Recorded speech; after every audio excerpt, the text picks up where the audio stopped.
Everyone, कैसे हैं friends. आशा करते हैं कि आप लोग अच्छे होंगे। तो आज की वीडियो में हम लोग देखने वाले हैं कि ईएलपी के पेपर के आधार पे और आरआरबी जेईई के आधार पे कौन कौन से टॉपिक आपके लिए इंपॉर्टेंट होने वाले हैं, कौन कौन सी गलती आपको नहीं करनी है, पेपर को अटेम्प्ट कैसे करना है, उन सारी चीज़ों पर हम लोग अच्छे से डिस्कस कर लेंगे। और आज की वीडियो इतनी इंपॉर्टेंट होने वाली है कि अगर आज वीडियो आप पूरे नहीं देख पाते हैं तो आप बहुत सारी चीज़ें मिस कर जाएंगे और ऐसी गलती कर बैठेंगे जिसकी वजह से हो सकता है कि आपका सिलेक्शन भी ना हो।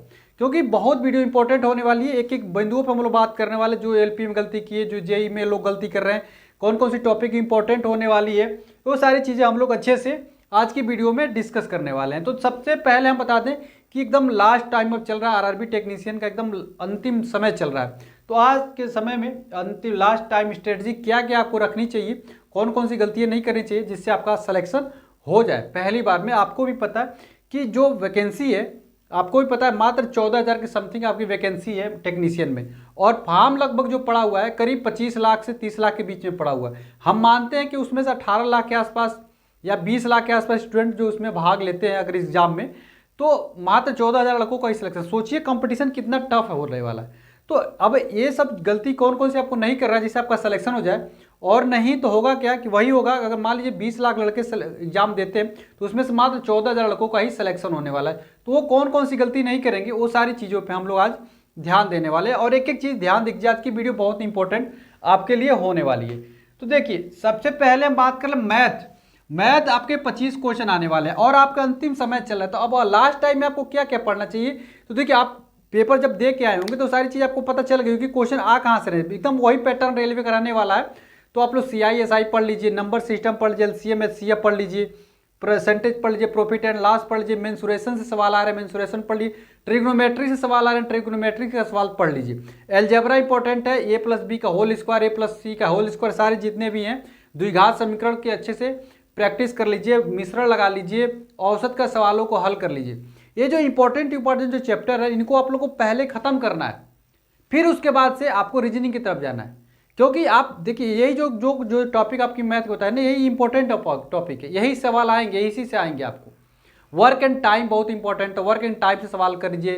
रेलगाड़ी से सवाल आते हैं, रेलगाड़ी वाले सवाल इंपॉर्टेंट, नाव धारा इंपॉर्टेंट सवाल है। तो ये इंपॉर्टेंट जो टॉपिक है, आपने जो पिछले देख रहे हैं कि जो रिपीटेड हो रही है, जैसे LP में आया, टेक्नीशियन में भी आएंगे चांसेज है, आरआरबी जेईई में आया, वो आप में भी एग्जाम आने के चांसेस है। तो पैटर्न लगभग सेम रहेगा। तो जो जो मैंने इंपॉर्टेंट टॉपिक बताई है वो टॉपिक को आपको क्या करना है, एक खत्म करना है। फिर रीजनिंग में जब आते हो तो रीजनिंग में भी आपको पता है कौन कौन से टॉपिक से ज़्यादा सवाल आ रहे हैं। जैसे आप लोग देखेंगे, जैसे मैं सारी चीज़ देखिए, अभी तो मैं इंपॉर्टेंट टॉपिक बता रहा हूँ, फिर ये भी बताऊंगा कि कैसे आपको अटेम्प्ट करना है। ठीक है, तो देखिए अब इसमें जब आओगे रीजनिंग में, तो नॉर्मली रीजनिंग सबको अच्छे से कंप्लीट रहता है, इसमें कोई भी दिक्कत नहीं है, रीजनिंग सब लोग अच्छे से कंप्लीट किए रहते हैं। लेकिन अब आप लोग करिएगा कि जब मैथ के फार्मूले का अच्छे से रिवीजन कर लीजिएगा, सारे इंपॉर्टेंट टॉपिक जब खत्म कर लीजिएगा, फिर मैथ का फार्मूला का रिवीजन करिएगा। उसके बाद से जब रीजनिंग में आइएगा तो देखिए कोडिंग डिकोडिंग ये आपको पता ही होगा, इसमें कोई बात नहीं, बस कंसेप्ट देख लीजिए कौन कौन तरीके से लगते हैं। लेकिन सीरीज इंपॉर्टेंट है, सीरीज के सवाल, नंबर सीरीज हो गया, अल्फाबेटिकल सीरीज हो गया, इसके सवालों को प्रैक्टिस करिए। सीटिंग अरेंजमेंट थोड़ा अच्छे से अपने कंसेप्ट को क्लियर करिए। पजल 2-4 सवाल रोज पजल लगाया करिए। ठीक है, उसका कथन एंड निष्कर्ष से सवाल है, डाइस के सवाल, कैलेंडर के सवालों को एकदम प्रैक्टिस थोड़ा सा कर लीजिए, क्योंकि कैलेंडर आ गया तो आप नहीं कर पाओगे। तो कैलेंडर एकदम क्या है, इंपॉर्टेंट, एकदम बिल्कुल इंपॉर्टेंट होने वाला है। ब्लड रिलेशन से सवाल आएगा तो ब्लड रिलेशन प्रैक्टिस कर लीजिए। डायरेक्शन से सवाल आएंगे, डायरेक्शन की प्रैक्टिस कर लीजिए। रैंकिंग इंपॉर्टेंट है, रैंकिंग की थोड़ा सा रिवीजन कर लीजिएगा। ठीक है, और फिगर काउंटिंग भी थोड़ा कर लीजिएगा, अभी तक तो आया नहीं है लेकिन हो सकता है आपके एग्जाम में फिगर काउंटिंग भी आपको देखने मिल जाए। और फिगर सीरीज इंपॉर्टेंट है, तो फिगर सीरीज के सवालों को पहले प्रैक्टिस कर लीजिए रीजनिंग की, उसके बाद से आप लोग आगे बढ़िएगा। ठीक है, तो ये सारे इंपॉर्टेंट चीज रीजनिंग की था। अब हम बात कर लेते हैं थोड़ा साइंस के। देखिए रीजनिंग में भी 25 आएंगे, और जो 25-25 50 मिल जाते हैं ना, तो इसको मिला के आपको कम से कम 40 से ऊपर सवालों को सही करके आना है। इससे कम, हम तो कह रहे हैं 45 से कम मत करिए, क्योंकि यही जो सवाल है वो फिक्स है। बाकी यहाँ पे तो आपके फिक्स है भी नहीं। बातों को समझ पा रहे हो, यहाँ से आपके नंबर ज़्यादा वैसे भी नहीं आएंगे, लेकिन आप लोग 50 में से 45 ऊपर अटेम्प्ट कर लेंगे तो निश्चित तौर पर आपका सिलेक्शन हो जाएगा। और कम अटेम्प्ट करते हो तो फिर प्रॉब्लम आ जाएगी, क्योंकि यही आपके सिलेक्शन को बनाए रखेगा। ये तो सिलेक्शन दिलाएगा, लेकिन आप सिलेक्शन में बने रहोगे बस इसी की वजह से। ठीक है, अब साइंस की बात करें, साइंस में देखिए इंपॉर्टेंट क्या चैप्टर। सबसे पहले फिजिक्स में आओगे तो विद्युत बहुत इंपॉर्टेंट है, विद्युत सवाल आ रहे हैं। चुंबक बहुत इंपॉर्टेंट, चुंबक से सवाल आ रहे हैं। उसी के बाद से प्रकाश इंपॉर्टेंट है, प्रकाश से सवाल आ रहे हैं। उसके बाद से देखेंगे प्रकाश के बाद से आप ध्वनि चैप्टर है तो उसको भी थोड़ा सा अच्छे से प्रैक्टिस कर लीजिए। ये 2-3 चैप्टर है, इसको अच्छे से कंप्लीट कर लीजिए। बाकी चीज़ें जो है उसको छोड़ भी सकते हैं, क्योंकि चाल समय वेग वाला हो तो आपका मैथ में क्लियर हो जाएगा। और यूनिट मेजरमेंट आपको पता है, द्रव्यमान मास घनत्व तो थोड़ा सा प्रैक्टिस कर लीजिएगा। प्रक्षेपण वाले सवालों को थोड़ा सा देख लीजिए, क्योंकि थोड़ा सा न्यूमेरिकल भी अब आपको देखना जरूरी है, ठीक है। मास द्रव्यमान मास घनत्व वाले जो चैप्टर है उसको थोड़ा सा MGH वाले जो फार्मूला है उसको पढ़ लीजिएगा, ठीक।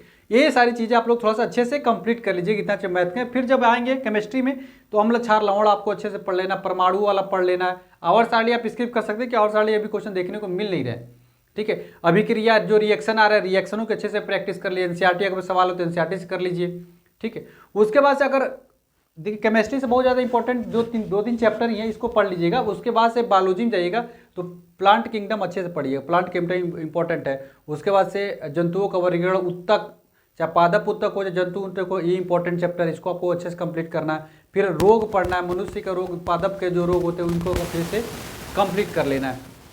फिर उसके बाद वर्गीकरण जो आकारकीय जो होते हैं ना उसको आपको का अनावृत्ति बीजवृत्ति जो होते हैं उसको आप लोगों को क्या करना, खत्म कर लेना। तो ये कुछ इंपॉर्टेंट चैप्टर थे जो की मतलब आप इसको लास्ट टाइम में यही काम करेगा भाई, इतने आप प्रैक्टिस करोगे ना तो सफिशियंट होता है आपके लिए, ठीक है। इतना करने के बाद से जब करंट अफेयर में आएंगे तो ओलंपिक पढ़ लीजिएगा, एशियाई खेल पढ़ लीजिए, खेल पुरस्कार पढ़ लीजिए जो भी है। उसके बाद से नोबेल पुरस्कार, भारत रत्न पुरस्कार, मोदी के मंत्रिमंडल आपको याद होने चाहिए। को बीजेपी जहाँ जहाँ जीती है वहाँ पर सीटों की संख्या आपको पता होनी चाहिए, कहाँ से कितनी सीटों पर जीती है बीजेपी, ठीक है। ये इंपॉर्टेंट चैप्टर है, इसको आप लोग थोड़ा सा अच्छे से कंप्लीट कर लीजिएगा। इसके बाद से इसको देखिए, इसके बाद से आप इससे ज़्यादा पढ़ पाते तो आपके लिए बेनिफिट है, लेकिन इतना भी पढ़ लेते हैं तो आपका काम चल जाएगा, कोई भी दिक्कत नहीं आएगी। इसके बाद से जब पेपर अटेम्प्ट करने की बात करते हैं तो देखिए शुरू से मैं बोल रहा हूँ कि आपको स्क्रिप्ट टेक्निक सीखनी पड़ेगी, फटाफट क्वेश्चनों को पढ़ना पड़ेगा, नहीं कि उसी में सारा टाइम आपको खराब करना है, क्योंकि टाइम मैनेजमेंट का बहुत बड़ा रोल होने वाला है। टाइम मैनेजमेंट अगर आपने खराब कर दिया तो सोचिए आपका सिलेक्शन भी नहीं होगा। आपको टाइम मैनेजमेंट का बहुत अच्छे से ख्याल रखना है। जैसे कि अगर मान लीजिए 1 से लेके आप देखोगे 1, 2, 3 से लेके 100 क्वेश्चन है ना, तो आपको इतना अच्छे से टाइम मैनेजमेंट करना है कि पहले 60 मिनट में ही आपने 60 से 70 क्वेश्चन को अटेम्प्ट हो जाना चाहिए। भले मेरी बात आपको बुरी लग रही हो, लेकिन जो PCM कैटेगरी में स्टूडेंट है ना, इतना तुमको अटेम्प्ट करना ही है। भले ITI वाले थोड़ा कम क्वेश्चन कर सकते, ITI वाले 60 मिनट में 60 ही क्वेश्चन करेंगे, 85 क्वेश्चन करेंगे तभी भी उनका काम चल जाएगा, लेकिन PCM कैटेगरी में 60 मिनट में 60 से 70 अटेम्प्ट करना ही करना है, ठीक है। उसके बाद जो बचेगा आपका 30 मिनट, उसमें जो आपके क्वेश्चन डाउट है उसको कंप्लीट कर लीजिएगा, ठीक है। अगर 30 क्वेश्चन कंप्लीट कर दे 60, 30, 90 हो जाएगा, ठीक है। और शुरू में 70 कर लिए तो 20-25 भी कर लेते हैं तो आपके आसानी से इसमें सिलेक्शन हो जाएगा। और ITI वाले थोड़ा कम भी करेंगे तो चल जाएगा उनका, क्योंकि ITI वालों का कम ही थोड़ी सी कट ऑफ जाएगी, लेकिन उतनी भी कम नहीं जाएगी जितना आप सोच के बैठे हैं, क्योंकि मात्र 14 लड़कों का ही सिलेक्शन होने वाला है। तो आप करना क्या है कि आपको मान लीजिए एक क्वेश्चन आया तो इसको कर दीजिए, 2 क्वेश्चन आया इसको कर लीजिए, तीसरा नहीं आ रहा इसको तुरंत स्किप कर दिए, चौथा क्वेश्चन करिए, चौथा नहीं है इसको स्किप करिए, 5वां क्वेश्चन करिए, ठीक है। ऐसे करते करते फटाक से 60 मिनट में चले जाना, आपको 60-70 क्वेश्चन अटेम्प्ट कर लेना। अच्छा, मान लेते हैं ऐसा हो गया आपके साथ कि आपने पहला क्वेश्चन किया नहीं आया, दूसरा क्वेश्चन किया नहीं आया, तीसरा क्वेश्चन किया नहीं आया, तो अब आपको शुरू से देखेंगे चौथा क्वेश्चन आते हुए भी आपको क्या लगे, हड़बड़ी आ जाएंगे, परेशान हो जाएंगे, होगा या नहीं होगा। तो उस कंडीशन में आपको पीछे से शुरू कर देना है, उस कंडीशन में क्या करना है, पीछे से शुरू कर देना। लेकिन किसी भी कंडीशन में आपको कम से कम 2 बार तो पेपर का अटेम्प्ट लेना ही लेना है। ये मैं साफ तौर से बोल रहा हूँ, आपको कम से कम 2 बार पेपर को अटेम्प्ट करना ही करना है, चाहे आगे से करिए या पीछे से करिए, लेकिन 2 बार पेपर को अटेम्प्ट करेंगे। किसी भी स्क्रिप्ट को सवाल को छोड़ेंगे नहीं तो निश्चित तौर पे आपके अटेम्प्ट भी बढ़ेंगे, और जब अटेम्प्ट बढ़ेंगे तो नंबर भी अच्छे आएंगे और निश्चित तौर पर सफलता आपको मिलेगी।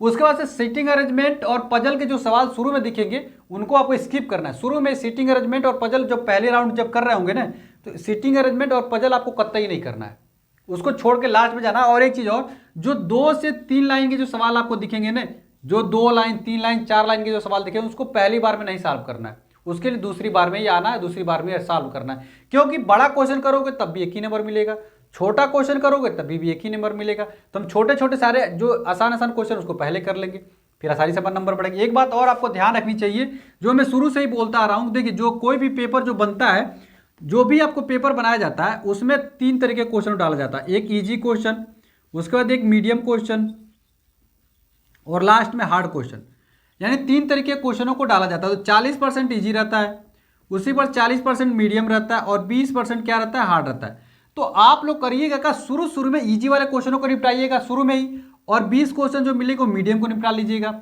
बाकी जो बचेंगे वो हार्ड वाले, वो लास्ट में लौटते समय आप लोग उसको निपटाइएगा। तो जो लोग इसको और इसको अच्छे से कर लेते हैं उन्हीं लोगों का सिलेक्शन हो जाता है। जो इसी के चक्कर में फंस जाता है उसका सिलेक्शन होता ही नहीं। क्योंकि अगर मान लीजिए अगर सिटिंग अरेंजमेंट का 4 सवाल आया और 4 सवाल को करने में आपको एक क्वेश्चन के लिए 4 मिनट लगा, तो 4 सवाल में आपने 16 मिनट गंवा दिया। उसके अलावा अगर दूसरा क्वेश्चन किए तो 16 क्वेश्चन कर पाते, और सिटिंग अरेंजमेंट के बाद 40 सवाल छूटता ना, जो कि लास्ट में आके 1-2 क्वेश्चन कर भी सकते थे, 1 ही 2 क्वेश्चन छोड़ते। तो इसीलिए छोड़ना है तो सिटिंग अरेंजमेंट, पजल और 3 से 4 लाइन में जो सवाल आएंगे उनको स्किप करना है। सेकेंड राउंड के लिए टाइम मिलेगा तो करेंगे, नहीं तो उसको छोड़ देंगे।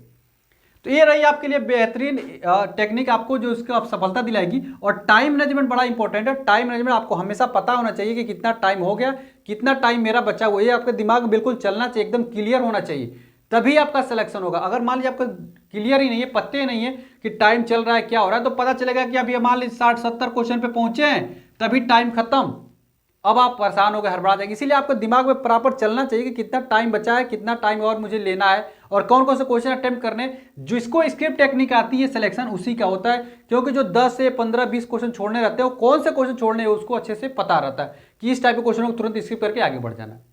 चलिए लास्ट टाइम स्ट्रेटेजी, आशा करते हैं ये वीडियो आपको पसंद आई होगी। और ये वीडियो यदि पसंद आई है तो वीडियो को लाइक करिएगा, चैनल को तो जरूर सब्सक्राइब कर लीजिए, अपने दोस्तों में भी शेयर करिएगा। और मिलते हैं अगली वीडियो में फ्रेंड्स, तब तक के लिए फ्रेंड्स जय हिंद। डिस्क्रिप्शन व्हाट्सएप ग्रुप है, उससे भी जुड़ जाइए।